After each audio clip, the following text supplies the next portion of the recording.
Hey everyone, Mr. Happy here, and in this video, I'm going to be making a tier list for PvP for Final Fantasy XIV. I've been getting asked about this non-stop since the patch came out, so I'm just going to do something kind of chill. You know, I'll just take each job, I'll talk about a point against it, a point for it, and we'll just place them somewhere on this S to D ranked tier list. It's only been out a week and a half, don't take it too seriously, and even if a job that you want to play is ranked kind of low, I've seen every job do pretty well in the right circumstances, in the right hands, so don't worry too much about it. But the S tier is something you'll definitely need to be paying pretty close attention to. So I think we should probably start with the melee DPS.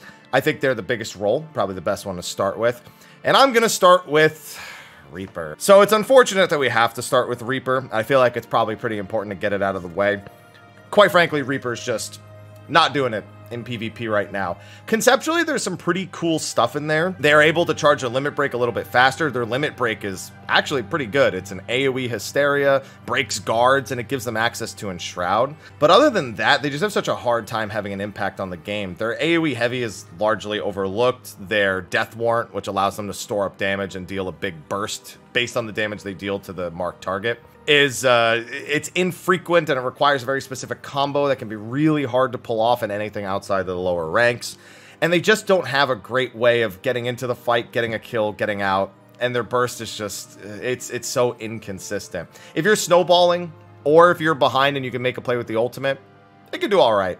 But I think if you were trying to climb through the tiers, Reaper would probably not be a great choice, unless you were just really good at it, in which case you would probably be okay. Reaper's got to get thrown in D tier. They need something. I'm not entirely sure what. I don't know if they just need a shorter limit break time. At the very least, get rid of the animation lock on Enshroud. It's just, Enshroud is so much of their damage. Probably also get rid of Communio's cast time. I know it has it in PvE, but probably get rid of it in PvP. I wouldn't really recommend playing Reaper unless you really, really like the aesthetic. It's definitely going to be a rougher time to climb. Now, moving on to the next melee, we have Monk, which, man, it's kind of sad. I have to start with two jobs that I don't think are performing super well in PvP right now, and Monk is definitely on that list. Now, again, much like Reaper, Monk has a pretty cool idea and aesthetic that just doesn't execute all the way. They basically end up trying to get in with Thunderclap, get a stun, and then knock someone back with the buffed Enlightenment.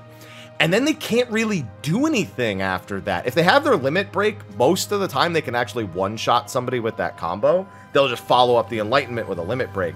But the fact that their Phantom Rush, their strongest GCD, is locked behind a 7-part combo. They have no form of CC control, so they end up just getting demolished even more than the other melees actually do. And Riddle of Earth, the only real skill they have other than Thunderclap to protect themselves, is super inconsistent. It doesn't reduce damage taken, and it can wear off, it can get stunned out of, and you won't even get the heal or the bonus damage from it. So probably would have to make some adjustments, lower the amount of combos from 7 to 4 in order to get the Phantom Rush. Maybe add some synergy with Thunderclap in some capacity, or maybe shorten the timer on Enlightenment. There's a bunch of things, but I think realistically, Earth's Reply maybe giving them immunity to a crowd control element would probably go a long way as well. Unfortunately, they only perform equal to or mildly better than Reapers. I think because they have higher execution potential, they can literally just walk in, choose a target, and one-shot them as long as they don't get CC'd out of the combo. I think that just lets them in C, but it's an uphill battle. You're going to feel it real hard if you try picking up Monk. Now, fortunately, the next three melee are all kind of fun to talk about. I'm going to start with Dragoon. This pick has been a menace since day one. It is a job with so much range damage, so much burst potential, and one of the hardest to see limit breaks that just completely turns around or ends games. The fact that their limit break is just this light little blue puddle on the ground, you're like, ooh, what's that? And then it comes crashing down and half of the team is dead, if not all of the team. They're really hard to lock down. They can get rid of a heavy or a bind. Again, they have this backflip in order to also use a range attack that deals like 20,000 damage. And as soon as they do that, they gap close in on you and then follow up with another weapon skill. They even have a heal on one skill. That's not that big a deal, but it does give them a little bit more survivability. I'd say the only real downside is that if you get stuck in Life of the Dragon and you haven't Horde Roared the opponent, you're probably going to die. Oh yeah, and they have an AoE everyone deals 50% less damage to me button. It's supposed to synergize with their kit because they can take 25% more damage, but either way, it just makes them way harder to kill if they manage to get it off into an entire team. Probably not the biggest problem on the team, but one of the biggest problems, and definitely one of the most reliable jobs if you actually want to climb. You may not necessarily win all the games with that limit break, but trust me, you're going to win enough of them with it to definitely warrant it to be up in the S tier. Now, next we're going to talk about Ninja. Ninja is kind of weird because Ninja's actually secretly a ranged DPS. While they do have some melee skills and they definitely have reasons to get into melee range, whether it be to stun a target twice or even stun 2 different targets, or in order to go for their assassinate after their Shikuchi, or of course to execute their limit break. They have so much play potential and so much versatility at all ranges that it can be genuinely infuriating. Shikuchi canceling your target is a big one because they're going invisible. It's a great way to shake aggro and confuse people as to where you're going. They have a shield, they have a bonus heal, they have again a ranged nuke with Hyosho, they have an AoE dot they can apply. Doton's there. I very rarely see people use it to contest points, but it is there. And then they could just throw shurikens just to get so many of them. Again, it's just super frustrating to try to play against them and keep track of where they are at the same time. Not to mention their limit break. Completely swing a game. Kill someone if they're under 50%, and then you could just chain it. Somebody else under 50%, kill them, kill them, kill them, kill them. It's frustrating to play against, but probably really fun to play. They have to go S tier as well. There's no way I fought back and forth because I see more Dragoons and Samurais. At least I saw them in the first week. But the more I see Ninja, the more I genuinely am like, I need this person gone.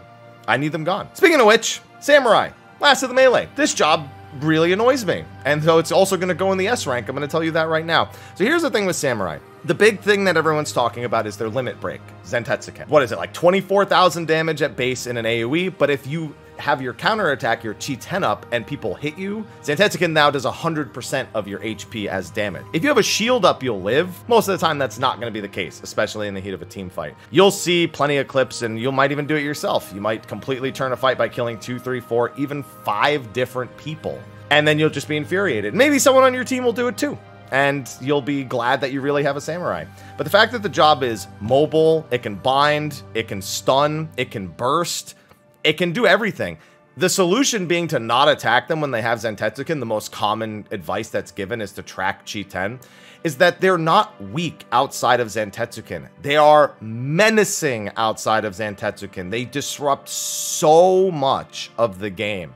Whether it just be forcing you onto a different target and killing you, or forcing you to try to one-shot them, and if you don't, they're probably going to do it right back to you. So Samurai, easy S tier. Any of those 3 melees will net you a pretty clear path forward. You just have to have your mechanics otherwise all set. So with the melee's done, let's move on to the ranged physical. This is a little bit better of a role to talk about because there are some interesting points, and it's not so one-sided as the melee role is, either bottom or top. We're going to start with Dancer. Dancer is largely accepted to be one of the worst jobs that you can play, only because it's hard to swing games on your own.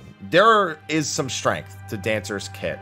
The fact that they are mostly ranged, they do have some support to help keep people alive and to enhance the damage of your dance partner. But the big thing is the charm. Their limit break is an AoE charm.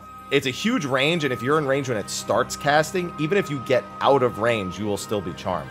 This 2 to 4 second CC can literally make or break games, but only if your teammates do something about it. Which means that if your team doesn't, it's done.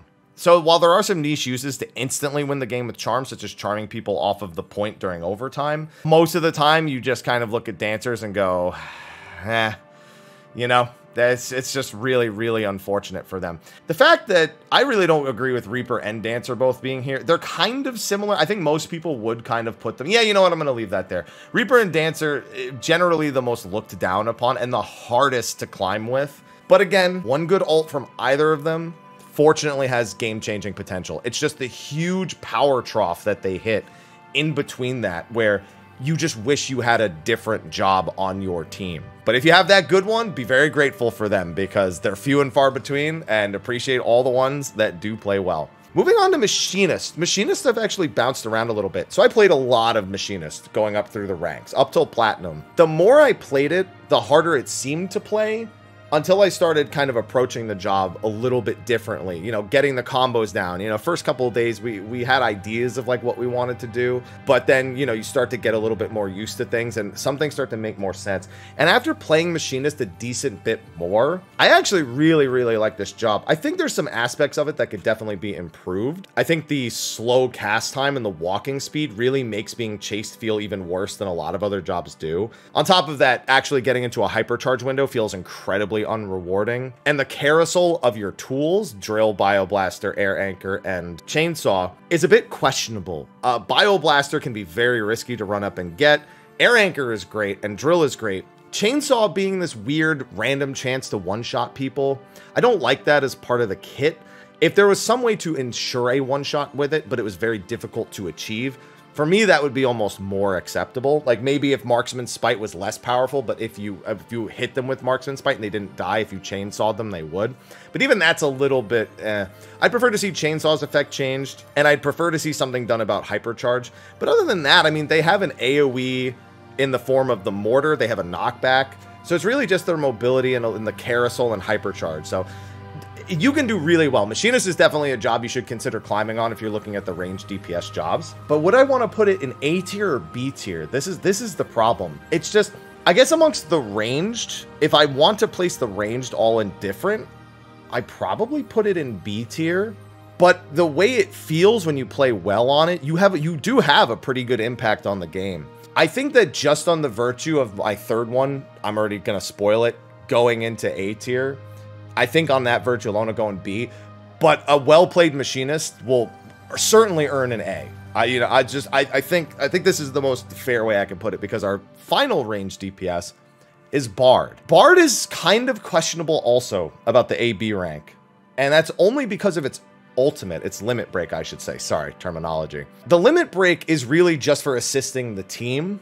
So again, if the team doesn't do well, you suffer a lot as a Bard. However, getting a more limit break gauge on top of the other effects of the limit break is sometimes all you need to finish or come back into a game. Just those limit break timers. So they're very team dependent, and that's why I have a hard time putting them in A tier. But I am giving them A tier for a couple of reasons. One, they have these haste buffs that increase their mobility a lot. They can get, I think it's up to 3 haste buffs. I think all of their buffs have some form of haste component. And so they end up just becoming a machine gun inside of their ultimate as long as they can stack their other buffs up with it. On top of that, when they're stacking their buffs, if your team is doing well, they do way better. But it's not even just that. The fact that they have this jump back and repelling shot gives them a much handier mobility, and it also binds. So that's great. The fact that they have a bind, they have the jump back, they can stay safe, and they're going to deal better damage from that back range helps a lot. However, the silence right now, with the way the game is balanced, is agonizingly infuriating to play against. You will jump into a team, you will be silenced, and this will come up when we talk about a certain other job later, and you will hate life. And the fact that Bard is another job that can contribute to that, it just gives them such a power that the other range don't have. Yes, Air Anchor has a bind and a stun. Bio has a heavy. Yeah, you could one-shot somebody with Marksman Spite as long as you get the combo down right. But Bard has a lasting impact that is then accentuated upon your team being better. So the fact that they have the silence, the bind, the jump back, the massive amounts of damage buffs they can give to the team, and the extra limit breaks you'll probably generate because you have a Bard, they have a better impact on a full 5-minute to overtime game than I think a Machinist has. But again, I could swap either of those on any given day. It's almost like they fit on the line between A and B, and it's exchangeable per player. So don't take that one too seriously in particular. But I wish I'd played Bard more, because it's just the impact I see is super big, especially in the Crystal rank. Now we should top off the DPS and do the casters. This is a role that is very strong. You cannot go wrong for the most part by picking any of the 3. But I'm going to start with Black Mage, because much like with PvE, you are feast or famine. If you can have a good game, if you can CC people, dot people, if you can stay safe, if you can get your deep sleeps at good times, if you can properly, completely control a point with your limit break, an untouched Black Mage is one of the scariest things in the game. It is infuriating to play against, and it is hilarious to play as. But you are one bad jump on from having the worst time of your life. You have super low health, your shield is tied to a point-blank AoE, Your swift cast is tied to a dash, which you can cast on yourself, but if your team's not in a great position for you to zip around the battlefield, and even if you can, there's a good chance that you just get completely nuked down. I think they probably need a little bit better access to being able to instantly cast spells. And the final thing, in order to do a lot of damage, they really need to be able to cast either 3 of the same spell back to back to get the fully charged one, be in their limit break, or follow up hitting somebody with a regular spell and then hit them with Paradox to maximum stack either the Astral Warmth or the Umbral Ice effect. The fact that Paradox is on the GCD means you're always waiting that extra about 2.5 seconds, like 2.4 seconds, and it doesn't feel good. I think if Paradox was OGCD, or if they gave them better access to instant casts, maybe Burst having an instant cast on it, maybe even Paradox having an instant cast on it, it would go a long way to them feeling better to play, but that also might make them too aggravating to play against. Because when they spam Deep Freeze, it is genuinely frustrating.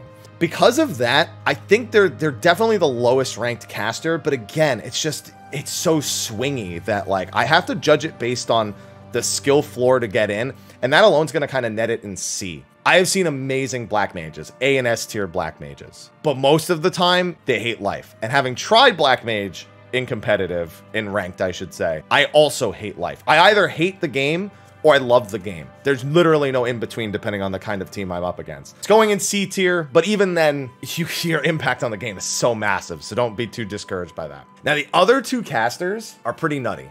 Summoner is the next one. If you do not kill a summoner, they are going to ruin your life. And I don't mean jump on them and attack them like Black Mage. I mean kill them. Because Slipstream gives them tons of area control. Their ultimate gives them tons of area control, most of the time going with Bahamut and not the more supportive aspects of Phoenix. They have incredible burst potential. Their burst combo is incredibly easy to execute on. They have a bind, they have a heavy, they have a shield to help protect themselves with Radiant Shield. They are untouched. They are a problem. And they are genuinely a job that if you are looking at the caster role, you would not be disappointed with the ease of play and the output that you will get from a summoner. It's a lot of fun. It's a lot of power. Summoner, the only reason it doesn't go into the S rank is because the S rank caster in that of Red Mage makes almost every other job in the game look like it's not worth playing. Because Red Mage might just be the 2nd most powerful job in PvP right now. I don't know what they were thinking with Red Mage. Red Mage's main gimmick is that they can swap between White Shift and Black Shift, and this changes their skills. It makes it so their skills either apply things like, you know, do more damage or apply a dot, specifically with their melee combo on the dot, or they give themselves like a shield. It also changes their raid buff. It's either a buff for your team in the form of Magic Barrier or a debuff for the enemy team in the form of Frazzle. The White Shift skills are largely ignored, -1. Resolution. Resolution is either in White Shift, a massive line silence, or in Black Shift, a massive line bind. I already described to you why Bard silence was such a problem. Now imagine a giant AoE one hitting the entire enemy team. Yeah, and the Red Mage can do that fairly frequently. That tool, I could ignore the rest of their kit, and that alone would probably net them an S tier. And then that's not even over. They're an impossible to win against duelists without the use of limit breaks. When they core into somebody, that person now deals less damage to the Red Mage and takes more damage from the Red Mage. On top of that, they get 2 stacks of it. They can then backflip with displacement, which is going to buff their next nuke on you or create distance, making them quite slippery. And their melee combo applies a dot with each individual hit in Black Shift, and each of them is their own dot. Now, if you have not died to a Red Mage dot in guard, you have not been playing PvP long enough, because if a dot is applied to you before you guard, it will tick through the guard, and there's nothing more frustrating than taking 9,000 damage every 3 seconds while you're sitting there in what is supposed to be your most impervious state with a 90% damage reduction, on top of just hitting you with each hit, plus the core, plus the potential displacement. And when you come out of guard, there's a good chance they've got a Verflare just waiting for you. Maybe they swapped to Verholy because they wanted to get ready for Resolution again, but either way, they're going to nuke you as soon as you get out, and you've already been ticking because of the dot. So a silence, a bind, that's great for chasing if they want to do that instead. The slipperiness, and even then, even if they are in White Shift for the melee combo, they get a shield. You can't win against this job, and then they have a team fight or assassination limit break in the form of Southern Cross. You go Black Shift that does 24,000 to everyone in the hit. You go White Shift that gives everyone like a heal or a shield. I don't even care because I'm just so mad talking about them. This is by far, if other than one other job on this list, and honestly, the more I talk about it, the more it might be equal to the other job. In fact, I think it probably is equal to, if not almost even more impactful than I think what is arguably the most powerful job in PvP right now. It's so very close. It's S tier without a shadow of a doubt. And honestly, it probably deserves a tier above the rest because I think the more time that goes by, the more frustrating Red Mage is getting. Let's move on to tanks. And if you're wondering about the last caster DPS, stop it. Let's move on to tanks. So I'm going to start with the easy tank, Warrior. It's S tier. Now, I have to say that with an asterisk. There's a big misconception about Warrior being S tier and the way you should actually play Warrior. The main reason Warrior is S tier is because of their kit. They have a 15-second AoE gap closer stun. They have a gap closer that makes the target take more damage. They have an AoE that makes everyone deal less damage. They have a shield. They have 10 seconds of healing. They have a massive AoE to get more healing. They have a pull-in with a 75% heavy, and to top it all off, they have an ultimate that removes your target's ability to guard, one of the biggest safeties that you could possibly have, and then it doubles the strength of some of their skills and gives them an even more powerful basic skill to use. It's S tier because of that. All of those things combined. But that doesn't mean that when you jump in on a Warrior that you're not gonna die. Because most of the time when people see Warrior is really good, hear Warrior is really good in PvP, they primal rend into the whole team, get polymorphed by a White Mage or silenced or stunned, and they instantly die before they can even guard. So if you're gonna do that, be very, very careful. Either learn to play peel for your team by actually stunning the people who jump into you, or learn to go into guard fairly quickly because there's a good chance you may not get to if you don't react quickly enough. So it's S tier with an asterisk, because unlike the other three jobs, which, while yes, you still need to play smart like I was just implying with Warrior, you might have a more lasting impact on the rest of the game. You can just turn around and die so quick on Warrior. So S tier, asterisk, let's move on. I would have put Dark Knight at A tier. I think Dark Knight is borderline Warrior level. It's very close. If it had like one more thing and maybe maybe another slight change, they would genuinely be one of the most frustrating jobs to go against. But Dark Knight has a few unique advantages. For one, it is very, very tanky. Salted Earth healing them, Quietus healing them, TBN, of course, giving them the shield and then granting them access to a small little AoE burst, gives them a lot of survivability. It lets them stick to the point, it lets them stick to targets, and it lets them stay around in team fights, which over the course of something that lasts more than 15 seconds is going to be a major, major benefit. To top it all off, they're able to plunge on somebody, reduce the healing they receive, and then they have their ultimate, which reduces them to 1 HP and makes them unkillable for 10 seconds. Now, on top of that, it changes some other skills. They get access to Blood Spiller, which does more damage the less health you have. And on top of that, the skill itself, if you're at max HP, does a ton of damage. But the big thing is, people go monkey brain when they see someone with 1 HP. They don't think about it being a Dark Knight. They think, I'm going to confirm that kill. And what ends up happening? They waste all their stuff. It's really not something that I should give it too much credit for, because people do learn and people get better about it. But the endorphins in your brain, they just start pumping with joy because you're like, oh, we're going to get this kill. We're going to turn the fight. And then you realize it's a Dark Knight. And on top of that, they do a lot of damage when they're actually in that phase. So very sticky, very hard to get away from. And above all else, the follow-up to Salted Earth is a bind. That can make for some really strong plays. Pulling people in, binding them in place for another limit break, that makes their setup super good. And of course, you can do niche things like with Dancer, where you can pull people off of the point during overtime and then bind them, and it's really useful for stuff like that. Dark Knight, it gets A tier. It's a little bit more intense to play, and it requires understanding of the job. And it's probably, if it had like maybe an out, maybe if it had a stun somewhere, it would probably be S tier, but it's going to have to sit in A tier for now. We'll see if that remains to be the case in the future. Paladin's going to be next, and Paladin I'm bouncing because, man, I have just run into so many good Paladins. Paladin is the true support tank. They're about protecting allies, not dying themselves, and making other people unkillable. They can also do some light setup for kills with Shield Bash by making sure they stun a target and then everybody else can dogpile onto them. So the only thing they really don't have is a lot of damage in their own kit. but they have tons of self-sustain, tons of survivability, and sometimes Paladins just win the game on the sheer fact that they are unkillable. They also have an ultimate that makes them invincible, and then it gives everyone else a 50% damage reduction, and then you can cover somebody, and they're basically invincible as well. So you're just able to dictate complete denial of enemy resources if you play it well.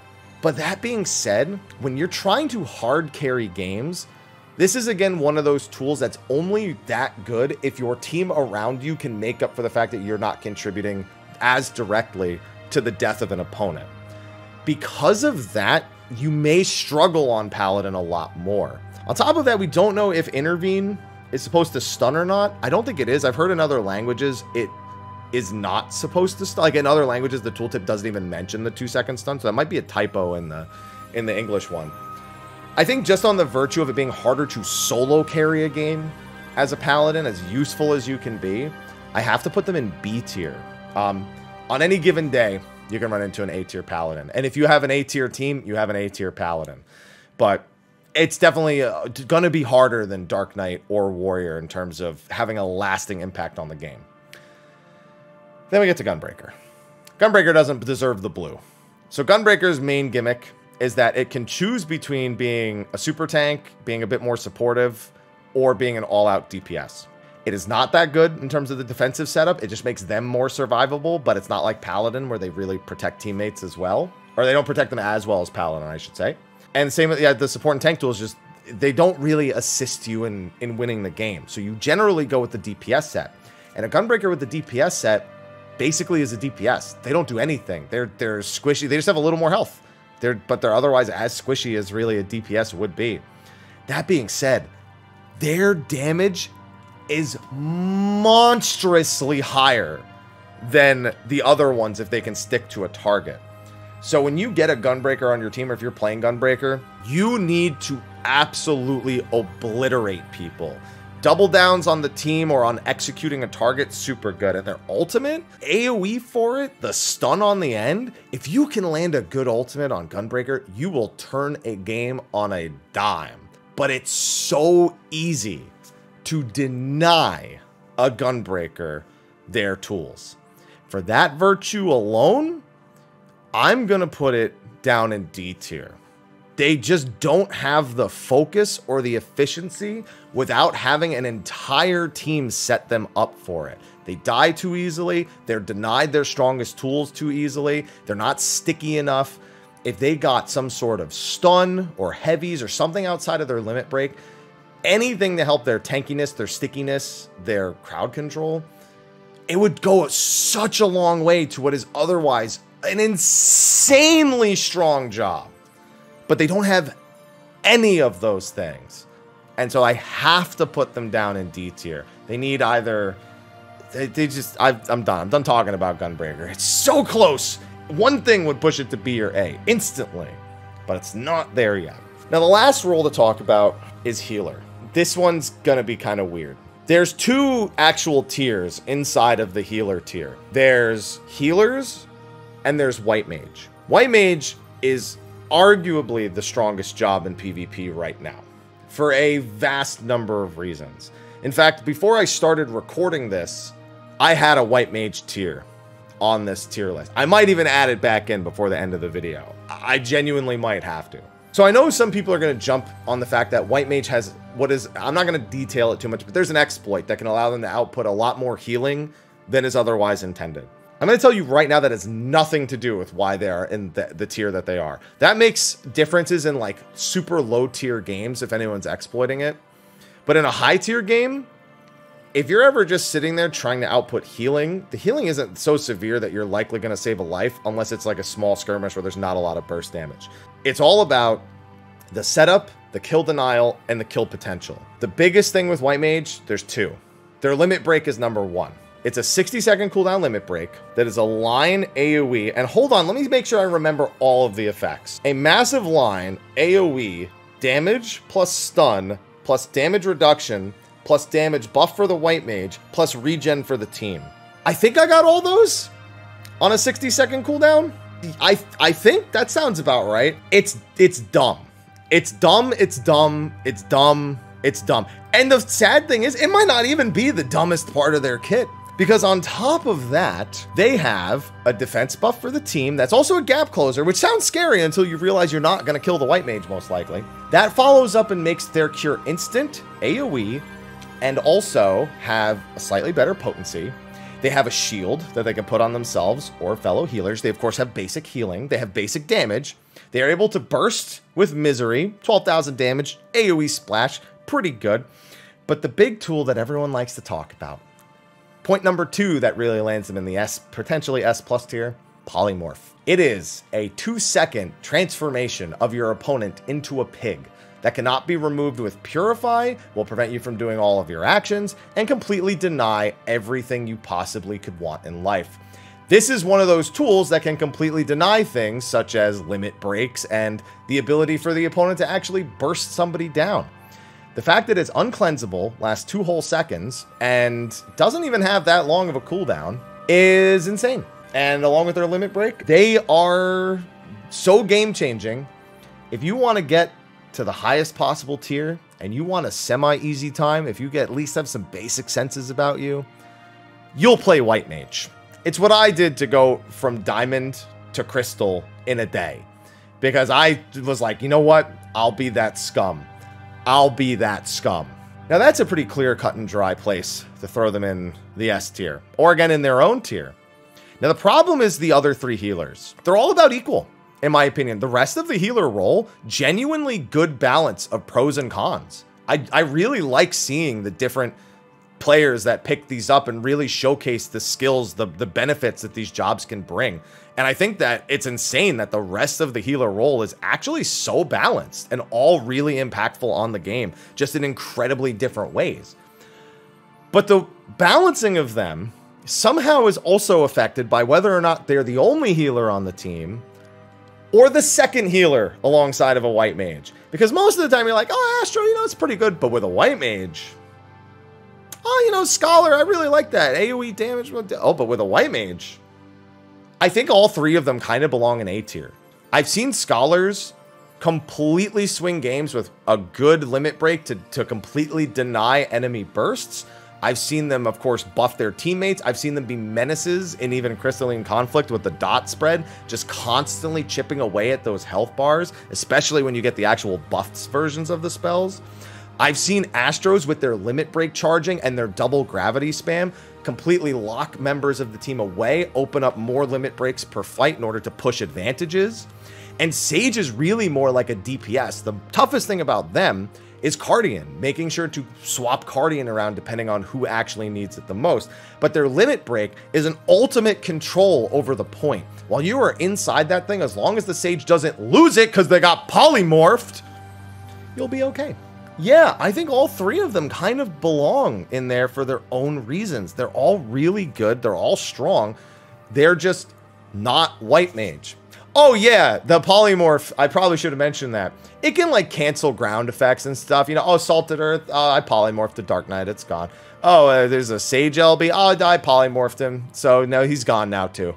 Yeah, you can tell I really don't like polymorph. So I think all 3 of the healers safely, the other healers, sit comfortably in the A rank. And you should not be upset that you have any of them on their team. You should be more upset when the enemy team has a white mage and you don't. So, with that, I think I'm pretty comfortable with this as my final tier list. The top having 6... You can see that it's actually a lot of jobs that are relatively strong. You know, 12 jobs are, I actually think, are in either a good spot or a close to good spot. But then we have the bottom tier, and honestly, Machinist again. You know what? I'll put Machinist in A. I wanted to keep it separate from Bard, but I've seen so many Machinists have a really, really positive impact on the game, and that I can't deny it. I think one of the biggest things about Machinist is people forget that the turret has a shield. If you stand in the range of the turret as the ally, you have a shield. That's a great. You just drop that on a point in the middle of a fight. Oh man, he's just in a really good spot. You can also just burst so hard if you catch people out. The turret's so good. Yeah, I have to stick them in A. I really don't feel good about sticking them in B. And honestly, if Monk could stick to a target, I would actually say Monk and Machinist have kind of an identical they're really good at picking one person out and executing them. The problem is that Machinist is less likely to walk into a billion CC, whereas the Monk has got to dive into the backline or into the thick of it, and they're just not built to do that as much. It's just not in the cards for them.